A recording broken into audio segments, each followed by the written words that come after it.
Guys, welcome back to my channel. আমার চ্যানেলে তোমাদের অনেক অনেক ওয়েলকাম। আজ আমি তোমাদেরকে রান্না করে দেখাবো হান্ডি চিকেন। তো তার জন্য আমি 2 কিলো চিকেন ভালো করে ধুয়ে পরিষ্কার করে নিয়েছি। হান্ডি চিকেন করার জন্য এখানে আমি নিয়েছি গোটা গরম মশলা, যেটা হয় বিরিয়ানি, সেই গোটাগুলো। এখানে দেখো আমি পেঁয়াজ কুচি কুচি করে কেটে ভেজে বেরেস্তা বানিয়ে নিয়েছি।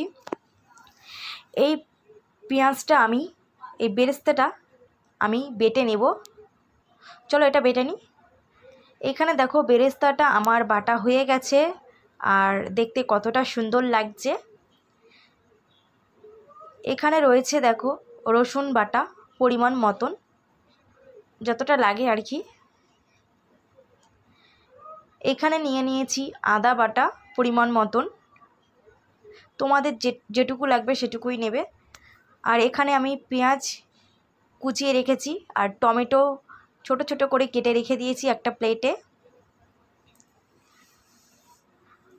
আর একটি প্লেটে আমি সেই যে গোটা গরম মশলাটা ছিল ওটা হালকা করে ভেজে একটু হালকা গুঁড়ো করেছি। নিয়ে নিয়েছি লবণ, হলুদ, কাশ্মীরি লঙ্কার গুঁড়ো আর জিরের গুঁড়ো। গরম মশলাটা আমি একদম হালকা ভেজে হালকা হালকা ছেঁচে নিয়েছি। আর নিয়ে নিচ্ছি ঘি। এই ঘিটা দিলে চিকেনের টেস্টটাই আলাদা হয়ে যাবে। এখানে আমার হাঁড়ি রেডি হয়ে গেছে। হাঁড়ি ভালো করে ধুয়ে পরিষ্কার করে নিয়েছি, একটি মাটির হাঁড়ি। চলো এখন তাহলে চিকেনটা রেডি করে নেওয়া যাক। এখানে দেখো আমি চিকেনের ভিতরে যত মশলা আছে সব এক এক করে অ্যাড করে দেব। প্রথমে পেঁয়াজ কুচিগুলো দিয়ে দিলাম টমেটো কুচিয়ে রাখাগুলো, দিয়ে দিচ্ছি আদা পেস্ট, এরপর আমি দিয়ে দিচ্ছি রসুন পেস্ট। যা যা মশলা আছে আর কি সব কিছুই এতে এক এক করে দিয়ে দেব। এরপরে দিয়ে দিচ্ছি সেই বেরেস্তা পেস্ট করে রাখাটা। বেরেস্তাটা আমি শিলে বেটে নিয়েছি। এবারে একটু আমি মিক্সড করে নেব। মিক্সড হয়ে গেলে আরও যে মশলাগুলো আছে সেগুলো আমি একে একে দিয়ে দেবো।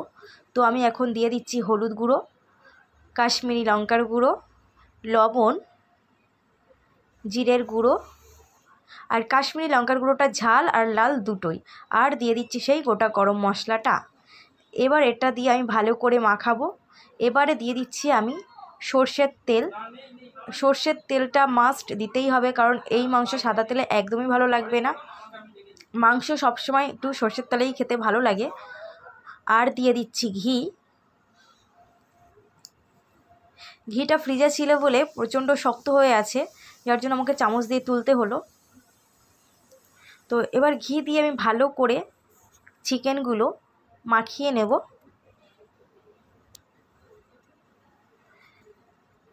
তো দেখো আমার চিকেনটা পুরো মাখানো কমপ্লিট, আর দেখে মনে হচ্ছে এটা রান্না হয়ে গেছে সেরকম টাইপেরই লাগছে, আর দেখতে খুবই টেস্টি লাগছে। এটা রান্না হওয়ার পর অসাধারণ লাগবে। তো আমি এবারে দিয়ে দিচ্ছি চিকেনগুলো হাঁড়িতে। সব চিকেনগুলো আমি একে একে হাঁড়িতে দিয়ে দেবো। আর এই রেসিপিটাও আমি প্রথম ট্রাই করছি। আমি না একটু আলু দিয়ে দিয়েছি, বাড়িতে সবাই আলু খাবে বলছিল, তার জন্য। এবার আমি মুখটা ভালো করে সিল করে দিলাম অ্যালুমিনিয়াম পেপার দিয়ে। এবার এটাকে আমি আঁচের উনুনে বসাবো। আজকে আমাদের আঁচের উনুনেই রান্না হবে। তো দেখো এটা আমি উনুনে বসিয়ে দিয়েছি, আর এটা আমি এখন হতে দেব। হ্যালো গাইস, তো আমার চিকেনটা তো পুরো মশলা টশলা মাখানো হয়ে গেছে, আর আমি উনুনের উপর বসিয়েও দিয়েছি। চলো তোমাদের দেখাই। এই দেখো এইখানে আঁচের উনুনে হচ্ছে। এই কোনোদিনও ট্রাই করিনি, আজকে প্রথমবার ট্রাই করছি, দেখবো কীরকম লাগে। চিকেনটা আমরা 50 মিনিট মতন হতে দেব। আর এর মাঝে মাঝে এসে আমি হালকা করে একটু নাড়াচাড়া করে দেব, যাতে চিকেনটা নিচে লেগে না যায়। এবার চলো ভিডিও শেষে তোমাদের একবার চিকেনটা নামিয়ে দেখাবো। তো দেখো হান্ডি চিকেন আমাদের রেডি, আর কালারটা কি সুন্দর এসছে। তোমরা অবশ্যই বাড়িতে একবার ট্রাই করে দেখো। আর আমাদের খুবই ভালো লেগেছিল, আর খুব টেস্টি হয়েছিল চিকেনটা। তোমরা অবশ্যই ট্রাই করো।